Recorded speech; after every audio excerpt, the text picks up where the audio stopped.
Around the hairpin and about to start lap 12 of 20. Glenn Irwin at the moment on course to take the championship lead away from his teammate. Yeah, and he looks steady as well, and that's important. It's difficult when especially when you've been pushed around such a sort of scratcher's paradise as this Knockhill circuit, to be smooth and not make a mistake. Really easy to miss your braking point, hit a bump wrong, just catch something a little bit wrong, run wide and allow the people behind you to get past, and he's super smooth at the minute, is Glenn Irwin. Behind the leading trio is a 2.4 second gap back to Tommy Bridewell, and then it's Haslam, Stacey, Idden, Vickers and Brooks. Brooks actually number 25 on the FHO Racing BMW, just put in his fastest lap of the race. In fact, last time around, Josh Brooks was the fastest rider on the circuit.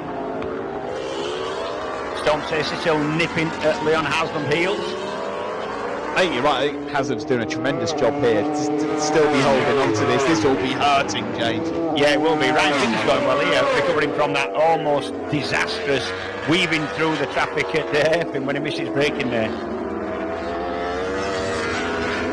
So through the first sector, Stacey cannot find a way through on Leon Haslam.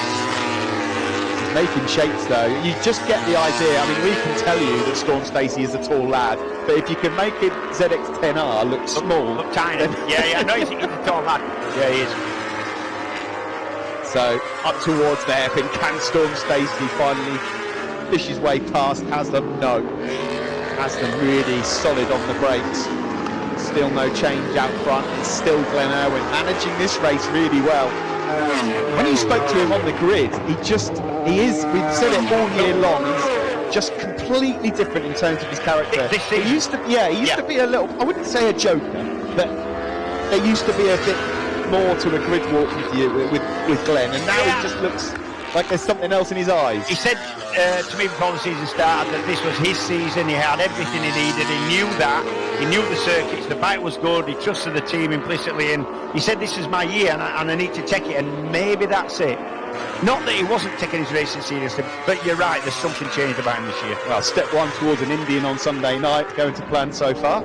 Yeah, you wouldn't risk an Indian on the Saturday night. Here comes Storm Stacey up the inside. Oh, Leon Haslam, clean move there from Storm. Yeah, fantastic stuff. And I'll tell you what, he had to go because Ryan Vickers is the man on the move here. Yeah, Vickers is starting to get into...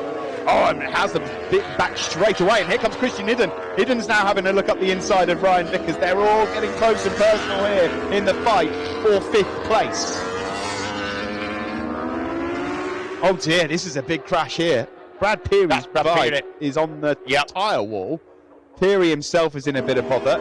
Of course, this is a short circuit. They'll be approaching the hairpin shortly. We're on lap 15 of 20. Yeah, he's actually a long way away from the track there. I wonder if he stayed on the bike, if something happened and he's actually not been off the bike as it's hit the gravel.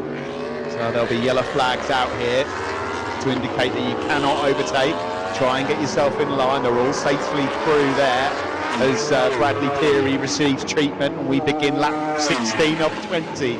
Let's have a look and see at the back of your picture for Brad Perie. He loses it on entry. Yeah, he does, but it was running really, really wide. He was still on the bike as he almost got to the edge of the track, so that's where the speed that sent the bike on top of the tyre wall and him to the tyre wall came from. Looks like he's moving his arms around there, but he'll be clearly winded as this mass scrap continues for 5th place, led still by Leon Haslam. Storm Stacey's the big loser here. He's dropped back a few places as both Christian Idden and Ryan Vickers picked him off. Still yellow flags waving, so you cannot overtake. And they all get in line around the hairpin. Back at the front, we start lap 17 of 20, and Irwin 8/10 clear of Carl Ryan. Yeah, and that's probably a second and a half or 2 seconds translated to any other circuit. This is such a short circuit at 0.8 of a second. That's a decent lead, is that? He's lapping so comfortably as well in the mid 47s is Glenn Irwin. Not being challenged at present.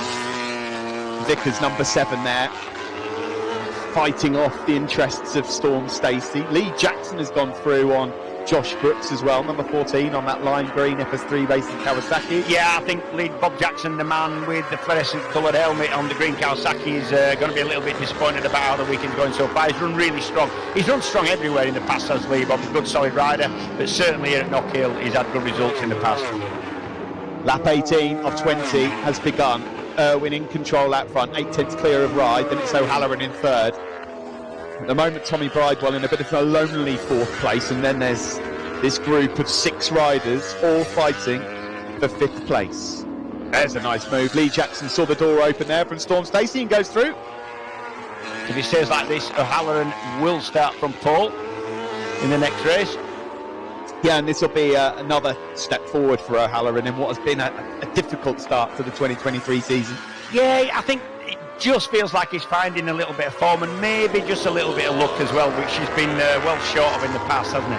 Certainly has, yeah. He's not been anywhere near the top of the pile in terms of luck of late. Jason O'Halloran picked up a good victory at Donington last time out, but then faded in a couple of the other races as well, which he didn't put down as his own fault. A race led by Kyle Ride. Kyle slid off, lost the front at Redgate. So he was a little bit fortunate, was O'Halloran, but still, you've got to be on the bike to win it.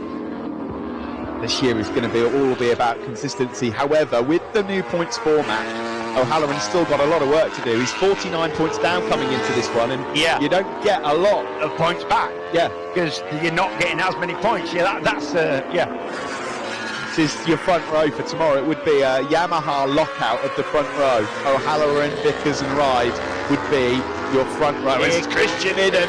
Nice move. Yeah, it was clean, and he's got a fairly quick motorbike, so he should be able to stay in front down the start and finish. Christian Idden then moves up into 5th place on the Oxford Products Racing Ducati. Oh, that was heavy.